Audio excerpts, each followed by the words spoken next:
I'm actually a two-time alum from UNF.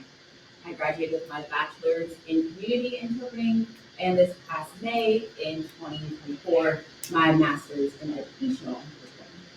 For the last 2 years, I've been a working interpreter at Florida School for Deaf and Blind. I also recently signed from agencies, so doing other community work, educational work as well. During my time here, I was also an ambassador for our college, so I helped with recruitment and outreach, specifically for our program. And for my master's research this past spring, I presented on the topic that you'll be learning about today: the relationship between language barriers and social isolation and loneliness in deaf and hard of hearing students in mainstream settings. My advising faculty were Dr. Carolyn Ball and Dr. Mark Howard.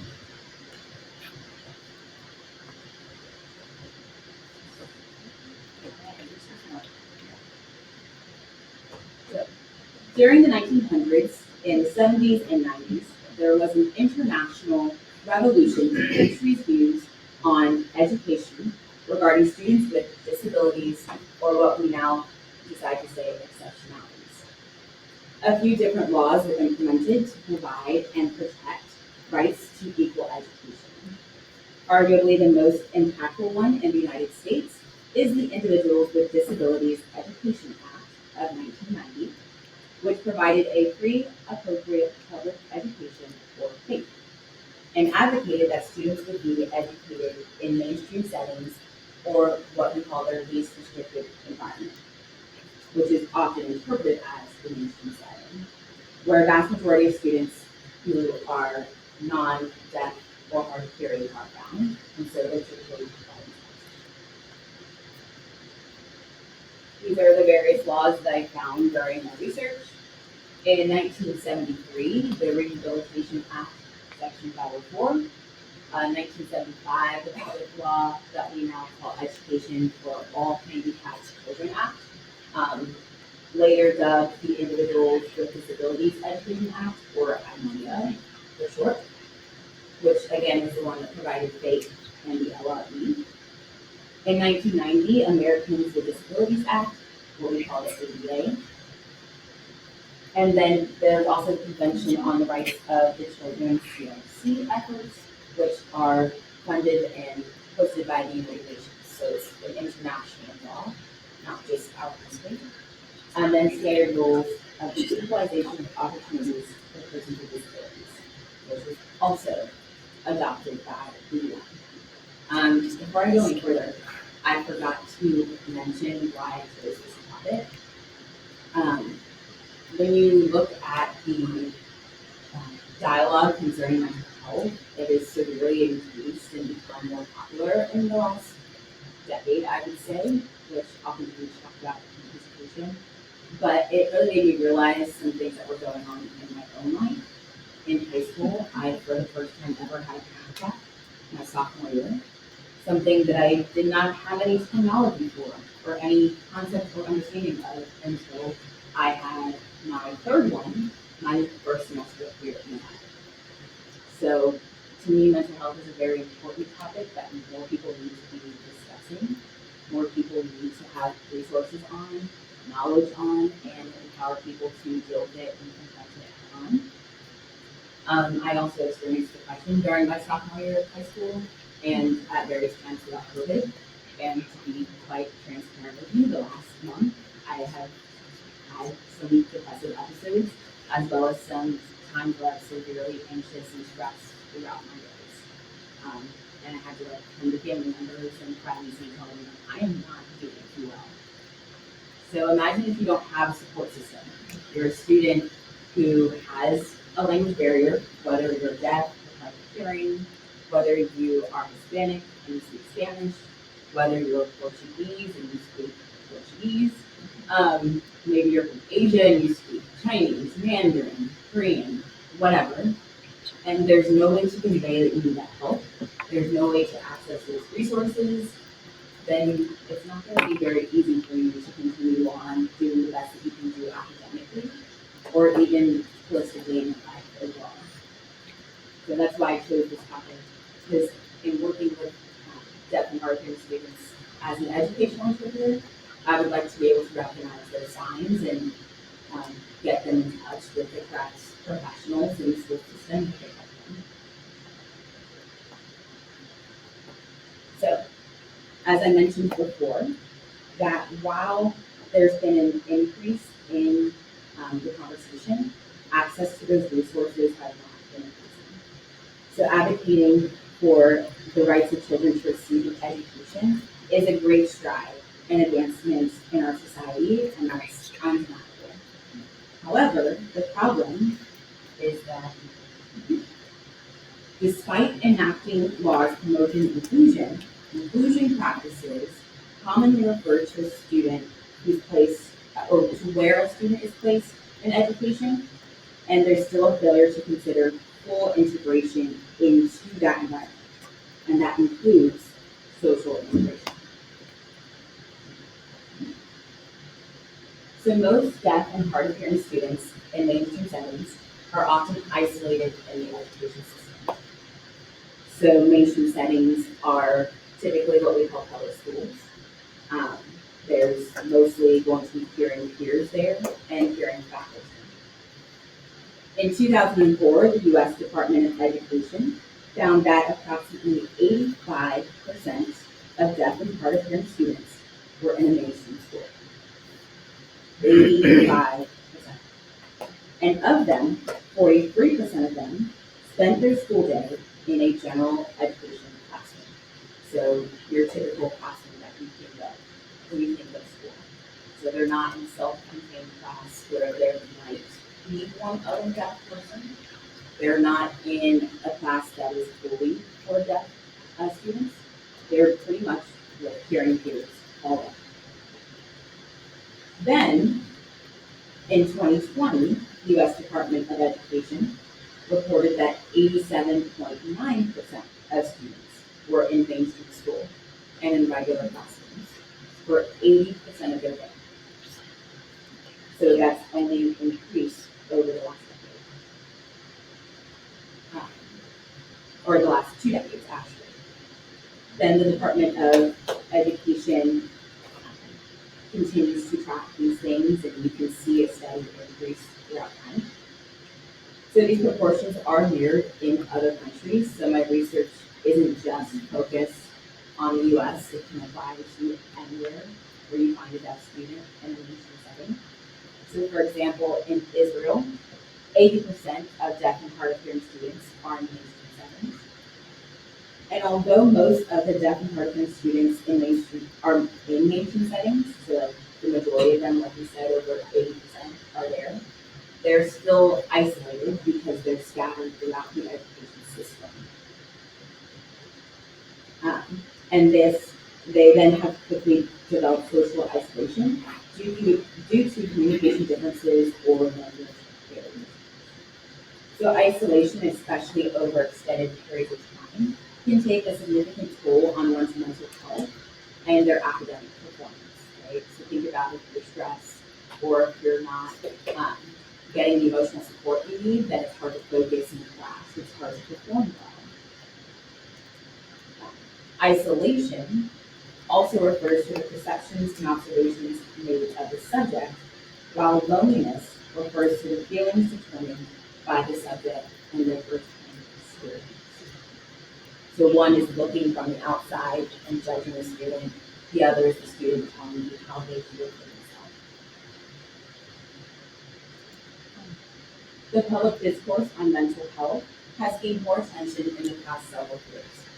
However, the deaf community is often left out of the conversation, and the development of research and resources are lacking, especially when considering and examining the effects of mental health in deaf and hard of hearing adolescents.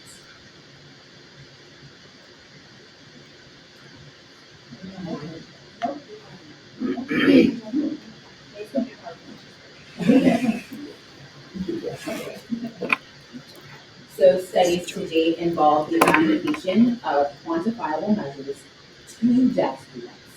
So I've assessed them and I've said this is the value that I found regarding the student. And then there's less research which examines the impact from the perspective of the deaf student themselves. So what we're lacking is that first-hand experience of how you feel. Tell me what's going on with you. I don't want to just give you a number and a percentage and speak for you. I want you to tell me what's going on. So student reports tend to present a higher percentage of prevalence of mental health problems. So mental health questionnaires regarding strengths and weaknesses that we're giving to parents suggest that 28 to 43% of students are struggling with their mental health. However, when we ask students in a youth self-report, the rate that we find is that it's actually closer to 54%. It's nearly double the percentage that we think it is, which means nearly twice as many students or nearly twice the level of frequency they are struggling with their mental health. These findings not only demonstrate the mental health problems significantly impact deaf and hard of hearing students, but that there's also a discrepancy and lack of understanding of the degree to which they're impacted.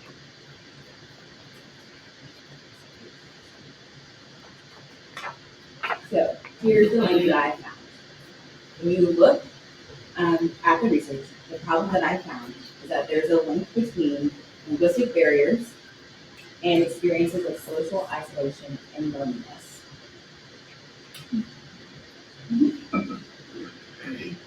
This is some of my research to date.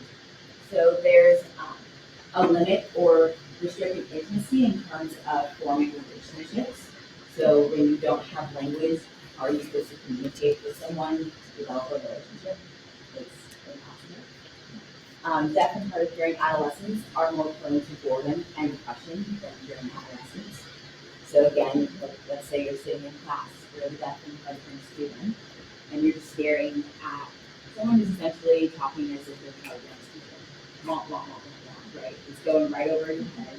You don't understand a single thing. Your peers may have things in common with you, but you would never know because you can't communicate. They might walk in one day wearing a t-shirt, and that might be the initial beginnings, but how can you continue to have language communication? Then there are delays in the development of self-confidence, self-identity, and sense of self, as well as understanding, expressing, and stabilizing emotions, developing the capacity for intimacy and other interrelated experiences. So language is really the foundation on which you can build all these things up. Again, how can you have an intimate relationship with someone, meaning you get to know them deeply, if you can't communicate? How can you learn about other people's emotions if you don't know what they're verbalizing or expressing? Maybe you can see it, but you don't have a word to equate that with. So then when you try to analyze yourself, you don't know how to express those emotions. You don't know how to identify those emotions. As well as your sense of self.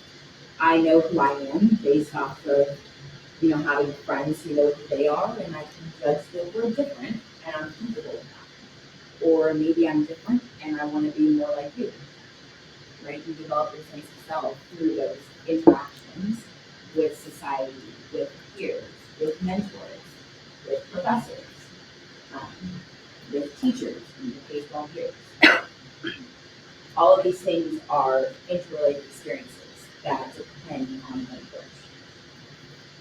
Then there's a phenomenon that we call the unwritten curriculum, which is essentially when you're interacting with someone, you learn from them. It's informal, it's not always direct. Um, so I've actually witnessed this working at World School for Deaf and Blind at SVU. I've seen students who show up to school, they're dropped into their junior year, they speak another language, their English skills are very low because they didn't have as lot of exposure to it. They basically know ASL when they show up, but they live in a dorm.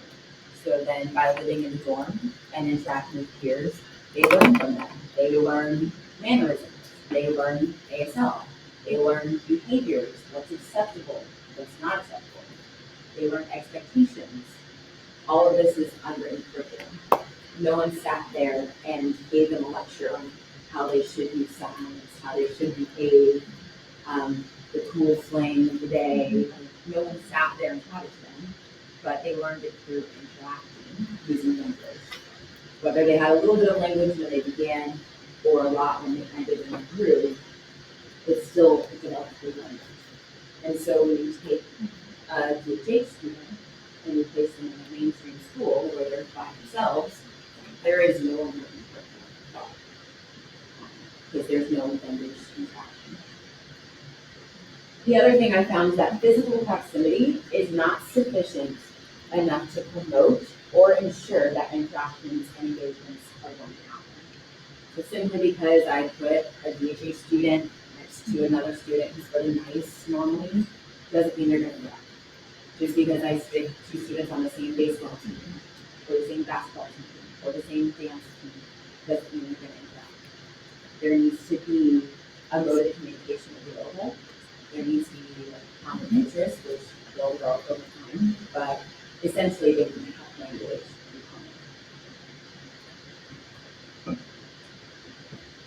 common. Some reported experiences from the research I found. So again, remember, up until now, it's been primarily people talking for deaf individuals. This is what deaf individuals have to say for themselves. One student said that almost every student, one researcher found that almost every student described their social life in the mainstream school in terms of loneliness, rejection, and social isolation.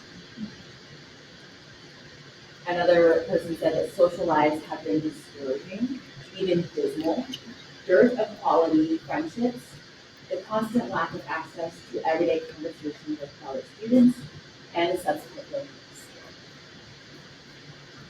One student said that for them, the loneliness and lack of self-esteem resulting from the pervasive feeling of being different and left out were so damaging as to negate any academic benefits. They now feel angry and regretful about their K-12 years. And finally, interpreters could be considered mascot language barriers. I'm not presenting to religious interpreters, but it's true. So when you look at what students have to say for themselves and what other researchers have found, you again see that link between loneliness and social isolation as it relates to the language barrier. Students are saying, I didn't have that connection to students because we couldn't communicate, and I hated being in school. I think to some degree, most students are going to hate being in school, right? They don't like the homework. They don't like getting up early. I hated gym class. Don't like sitting in gym class. I don't even like interpreting for gym class. But there's always some aspect of school that you may not like, subject to stolen, or history. But to say that you overall hated your entire K-12 experience is an entirely different ballgame. Then when we talk about interpreters being a language barrier, that could be because when you're an adolescent, you don't really want adults knowing your every conversation, right? I had best friends in class, I would lean over and I would whisper a joke to them, or I would just pass them a note. You don't want an interpreter in every experience that you have, right? Going through the lunch line, going through class notes together, preparing for a class project together. These are all moments where you could be building meaningful friendships with people, and now you have this random weird goals overseeing everything you do. So even interpreters can be a language barrier. So coping mechanisms, as far as research goes, it's kind of hard to find them because again, there's first off not a lot of first-hand experience being shared, but also how do you define that in terms of coping mechanism and how did it work successfully for you as an individual? But from what I could find in research, the coping mechanisms that were used showed that as the presence of language barriers diminished, so did isolation. and as language barriers are minimized, so where feelings of loneliness and isolation are minimized.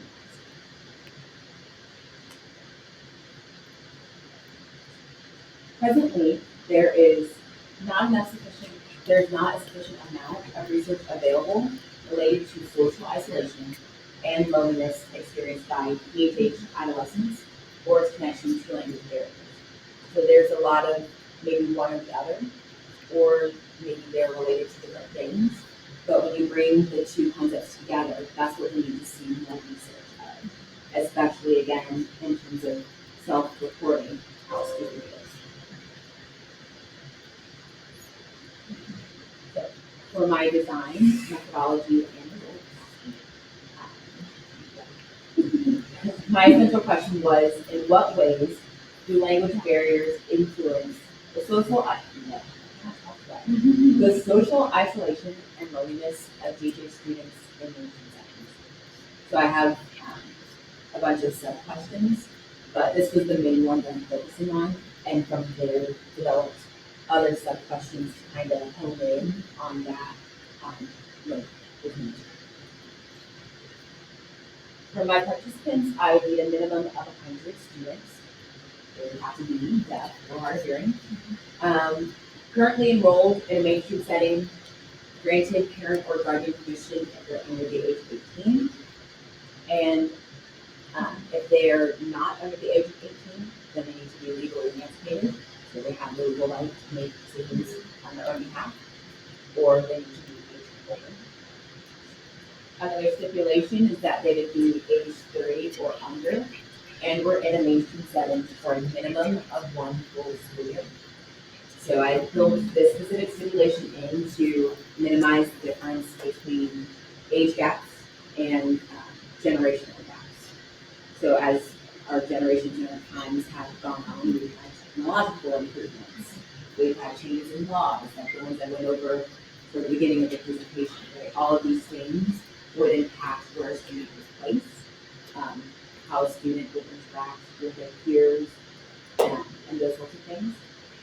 And then also a minimum of a full school year, because let's say they're only there for 1 month, but data is not really going to help you because in 1 month you may not have had enough time to assimilate to the setting and to other groups in the school.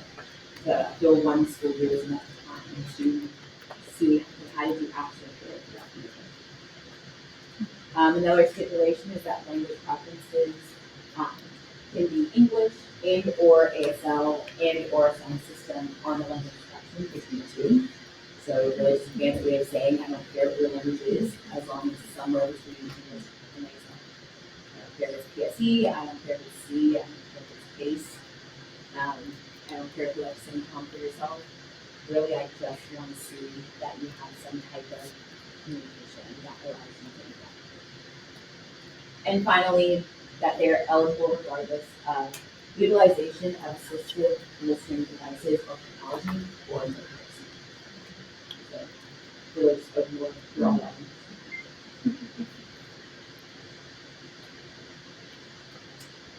This would be a survey style research project. It would be qualitative. We can ask you about your experiences. And then participants would self-report their mental health status and struggles and share their experiences. And then participants will provide questions.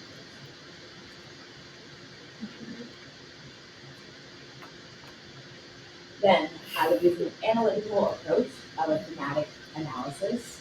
This is basically when a researcher closely examines the data to identify common themes or topics or ideas or patterns of meaning that come up repeatedly when I'm looking at the testimonials that have been given.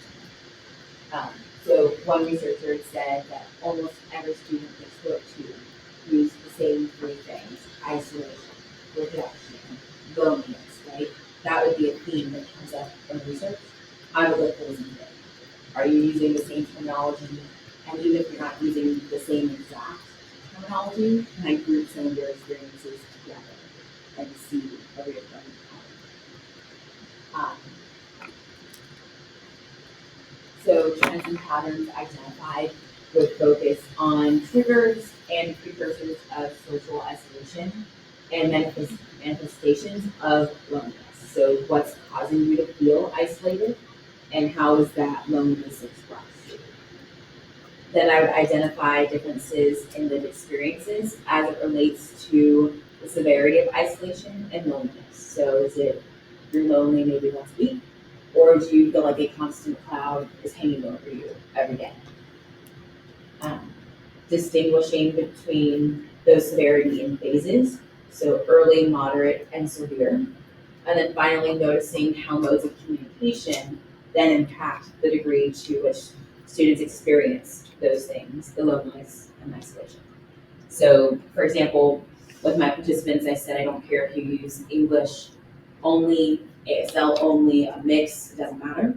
Because now when I have a variety of modes of communication, I can see, okay, well, if a student is deaf or hard of hearing in a mainstream setting and they only use ASL, maybe they tend to experience a stronger severity of loneliness because there's no crossover in language. Versus a student who may only use English, okay, well, their peers might be more socially accepting of them because we share language. Or maybe they use PSC or a mix of the two, and they're kind of in two worlds at once. So. Then for the use of results, first and formally advocacy. So then developing maybe training on how you can be an interpreter and start to spot these things. Maybe it's empowering the deaf student themselves to then speak up for themselves. Also identifying the triggers and the precursors. That way you can have intervention at those various stages that I mentioned, the early, moderate, and severe. And then also developing resources for students and the greater deaf community. Because again, the deaf community is being left out of the conversation as a whole overall. So why not take what I find with students and then also translate it to the entire community? Then finally, the impact. Why is this research important? Okay. Without the research, IEP teams, which are our individualized education plan teams, so every student with a disability or exceptionality has a specific plan that is law binding on how you accommodate for them. But without this research, those teams would be ill-prepared. How are you going to serve a student if you don't understand how the student is thinking, how they process these experiences, how they process these emotions, how these experiences and emotions affect them in the classroom, and also how it affects them overall. Also, deaf and hard of hearing students will continue to go unnoticed and their mental health struggles unaddressed. So again, like with my own personal experience, I didn't know anything about mental health as a sophomore. And so I'm having my first panic attack and I have no idea how to handle it. Well, I have communication. I don't have a communication barrier, right? I went to a year in school. My teacher spoke English. I speak English. But imagine that same situation with a student who doesn't have the same language as the adults around them who are supposed to support them. The issue will never be addressed. They'll never get the help that they need. And then finally, the deaf community overall will continue to be underserved and uninformed about mental health and mental health resources. So the same thing, but on a larger scale.